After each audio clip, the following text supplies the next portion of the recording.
The biggest difference between earning 2K a month and 20K a month as a coach on LinkedIn isn't your content and it isn't your niche. It's probably because you've adopted a flawed identity without even realizing it. Let's break down the 5 flawed coaching archetypes and pinpoint exactly what's holding you back. Warning though, this might be a little bit uncomfortable. So myself and the team take anywhere between 5 and let's say 15 sales calls per week, all right? And most of the people we speak to fit into one of these 5 categories. When we go through this video, you are probably going to be able to self-identify as 1, maybe 2, if not 3 of these flawed archetypes or flawed identities that are actually holding you back. The first one is what I call the money hater. You're either too scared to increase your prices, therefore you can't make as much profit, or you're always discounting. Next is the low ticket hoarder.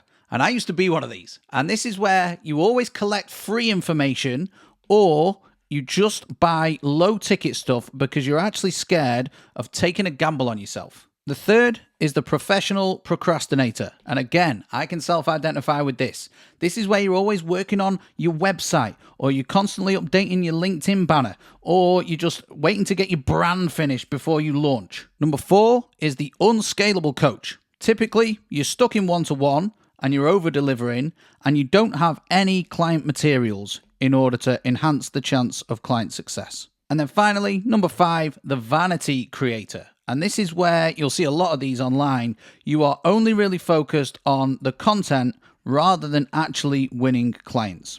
So now we've got all these 5 out in the open, okay? We've got the money hater, the low ticket hoarder or the freebie hunter, the professional procrastinator, the unscalable coach, and the vanity creator. You might be able to go, I'm actually one of these, or maybe I'm a couple of these. So what I'm going to do now is go through each one in a bit more detail and show you how you can fix them. So if you're one of these coaches that either is hesitant to increase their prices or you're always discounting, there are a few things that you can do straight out the gate. All right. The first thing I would do is create a more expensive version of whatever it is you sell. Okay. And if you feel the need to over deliver for that, then you can.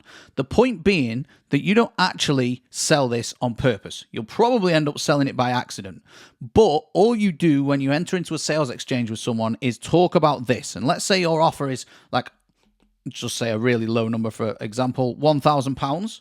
Then what we're going to do is sell this for 5K or 10K.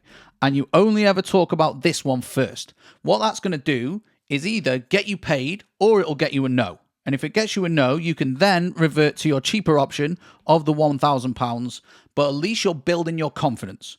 What you do when you build confidence, which is actually a really, really important thing for increasing your prices, is you raise your conviction. And I can't talk about this enough, all right? I am of the belief, inside, deep within, that our program and what I sell is worth 10 times, if not 100 times more than we charge for it. And that conviction is obvious. If you watch my content, if you speak to me on a call, if you see me deliver on stage, I have a very, very strong belief that what we do works. And therefore, I can charge more money for it when I have that actual belief instilled within me. Another thing I would do is just increase price incrementally, all right? I remember when I started selling my program and I sold it originally for 1.5K. The price is now more than triple that.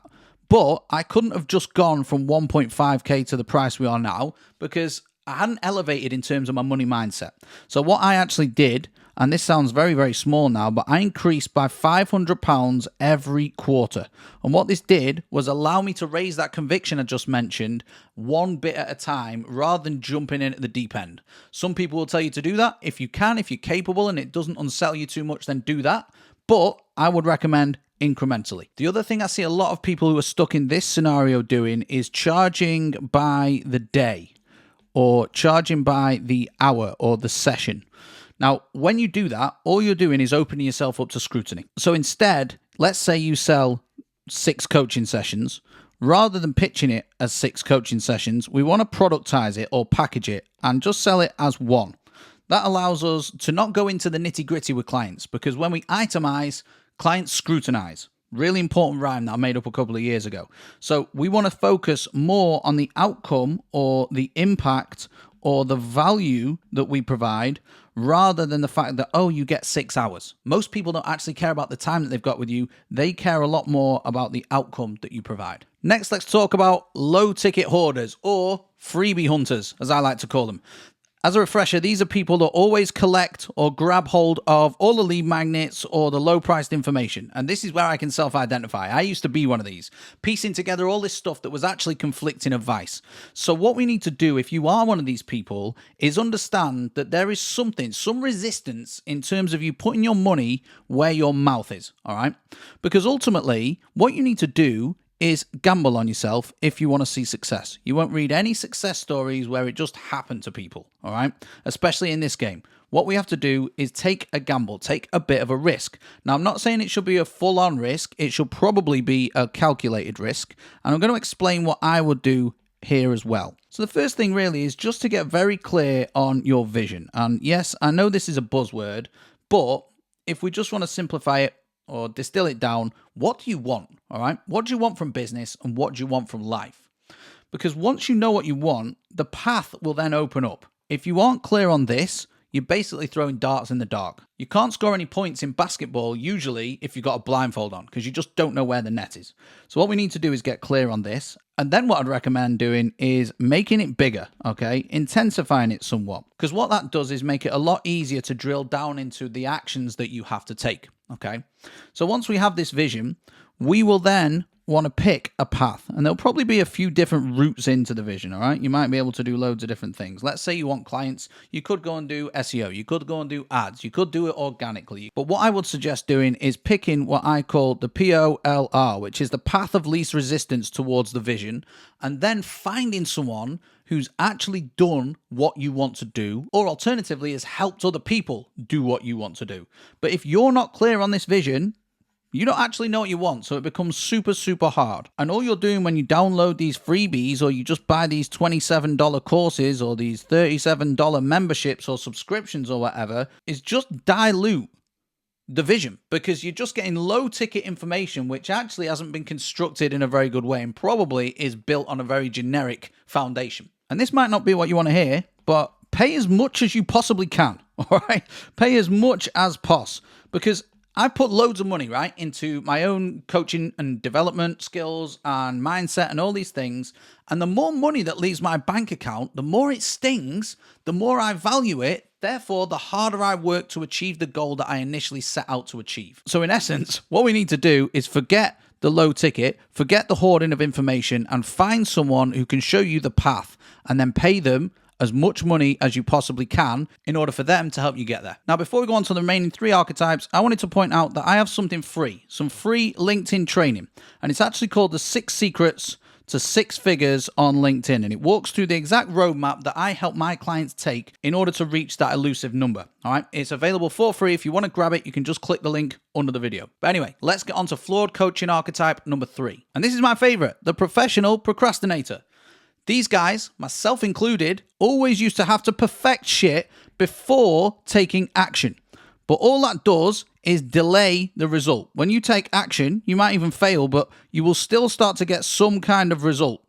Whereas if you try and perfect everything, you're basically just sitting in no man's land or no woman's land. And I've got 4 things that I think you can fix this archetype with fairly easily, okay? The first one is 5 conversations a day. 5 conversations with new people who look like ideal clients every single day, no matter what.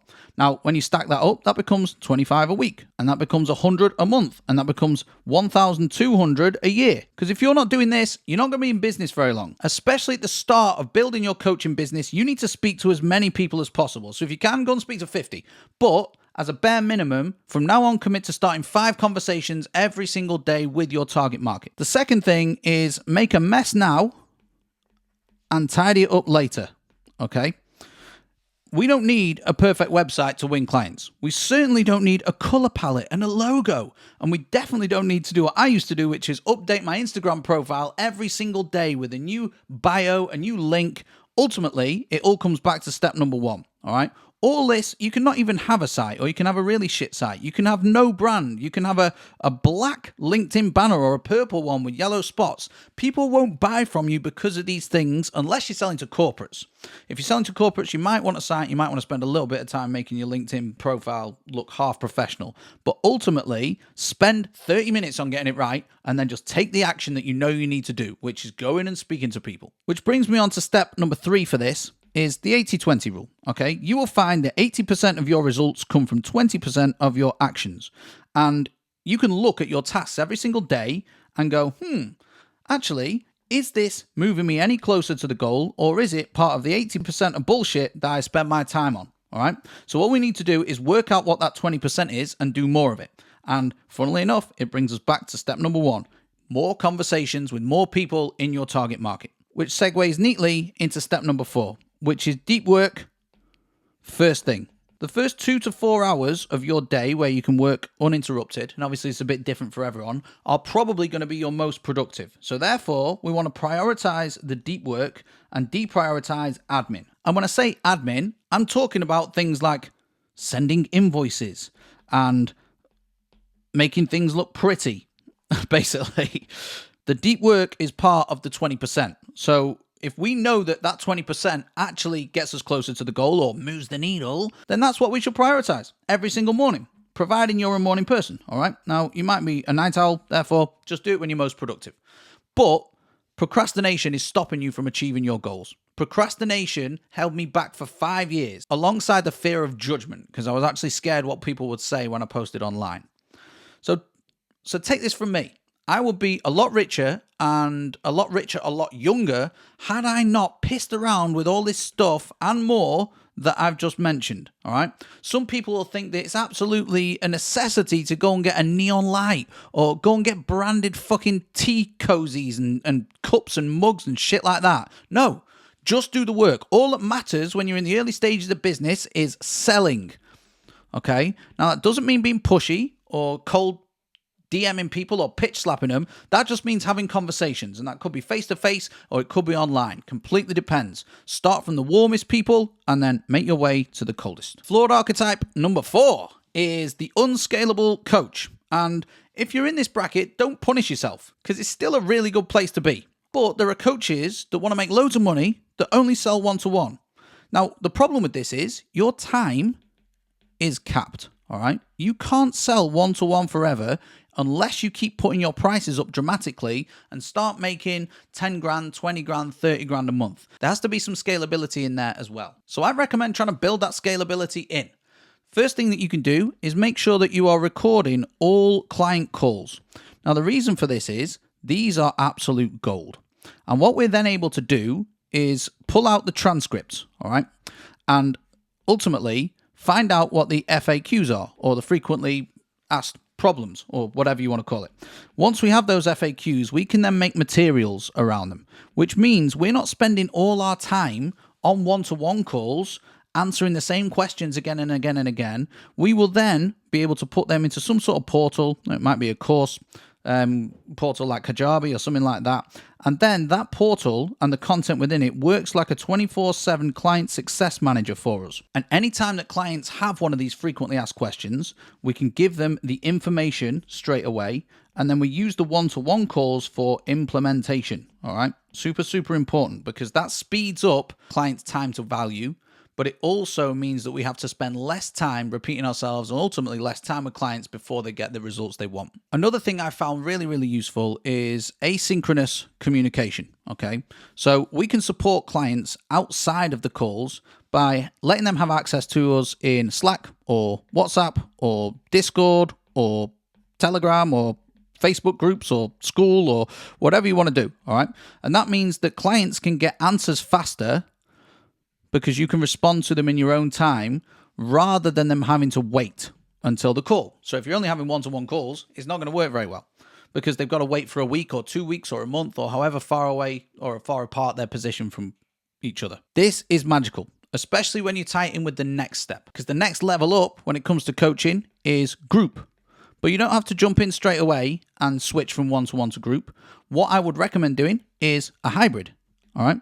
Which means you still keep your one-to-one clients, but all you do is introduce a group call like once a month or once per week or whatever it is. If you want, you can also put them all in the same Slack or Discord community too. And what this does is create a flywheel, because now we have materials helping people. We also have a community helping people. We can help them one-on-one, but they also get to know each other through the group too. And this is where you can really start to scale things up. However, I wouldn't jump into it straight away and just go full on group. But then what we're able to do is come back and put our price up for one-to-one and move the group price up to the same price one-to-one was originally. Absolute gold. Now, finally, we can move on to archetype number 5, the vanity creator. I know loads of these people, not because I've spoken to them, but just because I can see them and spot them a mile off, all right? They've got great fucking posts. They're always winning. They've got hundreds of likes and like hundreds of thousands of followers, but they're not winning many or any clients. And that's because they're too focused on the content and polishing those things up, and they want the likes and things like that rather than the leads and the money. And that's because they shy away from the actions that we've kind of already touched on. So if you're in this situation, you're getting attention, but you're actually not getting any conversions off the back of it, first and foremost, make sure that you start posting offer or conversion-based content at least once a week. All right, that's really, really going to help, because you're probably doing everything the algorithm wants, but never really talking about your business or how you can help people or what they should do in order to take the next step if they're interested. So that's the first thing I would do. The second thing, and this is counterintuitive or goes against the advice most people will give you, but I would unfollow all the big creators.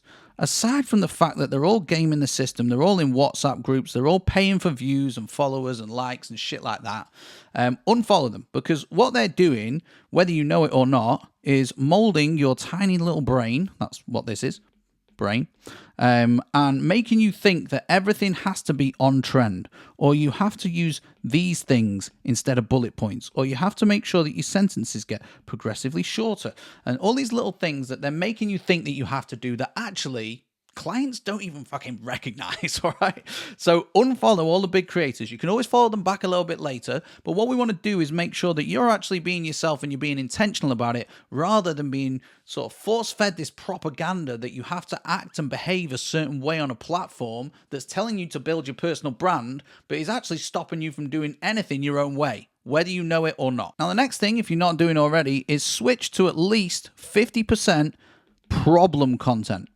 Because when you start talking more about the problems that clients have, and those call recordings that I mentioned earlier will be gold for this, but when you start talking more about the problems that clients have, they automatically assume that you are or you have the answer. And if you can articulate this better than they can, they will assume that you can help them, and you can probably charge them money. But if you're just stuck over here doing all the headlines and the hooks and all this other cool stuff, and if you're on Instagram, like the dancing and the trends and the reels, or I don't know, I don't get into it, but if you're trying to be a creator rather than a business owner, this is where you're going to suffer. Okay, you're not a social media manager. You're the CEO of a business. All right, you are a founder. You are a coach. You've got a mission. You want to impact people. You want to make money. You're not going to do it by pissing around copying Justin Welsh's templates. All right, be yourself. That's possibly the most important advice, but also the most cliche advice anyone can ever give you. So focus a lot more on solving these problems, all right? And I'm not, the only reason I say like 50% is because the other 50%, you probably want to do the personal stuff and not dilute too much of what you've been doing. Maybe you can do a little bit of dancing if you want to on a Sunday afternoon, right? Whatever. But this is going to allow you to open up a whole sort of part of the ideal market's brain, which they haven't seen any of this logical stuff from you before, potentially.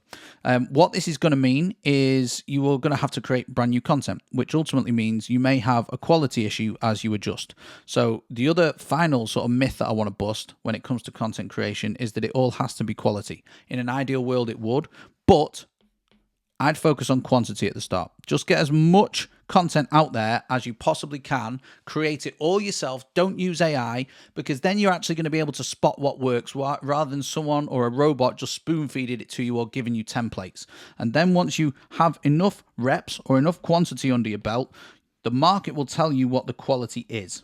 All right. And then you just make more of that. And because you've not used someone else's stuff and you've not used a robot, you're actually going to be able to identify what works rather than having to just use the same old shit that everyone else is doing. So there we have it. The 5 flawed coaching archetypes. If you identify as one of these, drop it in the comments. I would love to know. We've got the money haters, We have the low ticket hoarders or the freebie hunters, the pro procrastinators, the unscalable coaches, and then finally, the vanity creators. Which one are you? And if you don't know, that's probably a good sign. However, if you want to find out more about this and how we might be able to possibly help you, I've broken down our exact system into a 6-step video that you can go and watch on YouTube right now. So if you're interested, all you have to do is go and watch this video, and I walk through the whole roadmap, the whole journey that we take our C2C clients on in order to help them hit the 10K, 20K, and in some cases, even 30K a month. So if you're interested, go and hit this video next. If not, you can go and download my free training. It's completely free. The link is in the description below.